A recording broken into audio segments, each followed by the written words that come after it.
अभिनेत्रीच्या भूमिकेवरून रंगल्या चर्चा, सिनेमॅटोग्राफर करून मिळालं कौतुक। रितेश देशमुखचा राजा शिवाजी सिनेमानं 100 कोटींचा गल्ला जमवला।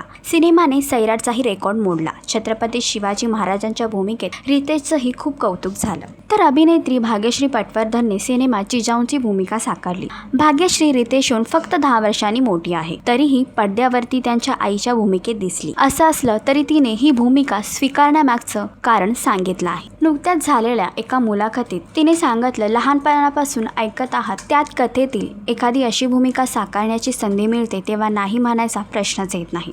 तसंही जिजाऊ या युवा मा होत्या, त्यामुळे या वयात ही भूमिका करणं योग्यच आहे। ती पुढे म्हणाली, मला आठवते सिनेमॅटोग्राफर संतोष सिवन यांनी मला कॉम्प्लिमेंट दिली होती। ते मला फोनवरून म्हणाले, सॉरी मला कॅमेरा आणि लाइटिंग ॲडजस्टमेंट करून तुला थोडं जास्त वयाचं दाखवावं लागलं, कारण तू खूप तरुण दिसतेस। माझ्यासाठी ही मोठी कॉम्प्लिमेंट होती। तुम्हाला राजा शिवाजी हा चित्रपट कसा वाटला हे कमेंट करून नक्कीच सांगा आणि अशीच अपडेट जाणून घेण्यासाठी तुम्ही आमचं चॅनल डेली चक्कर रिजनल लाईक, शेअर आणि सबस्क्राईब नक्कीच करा।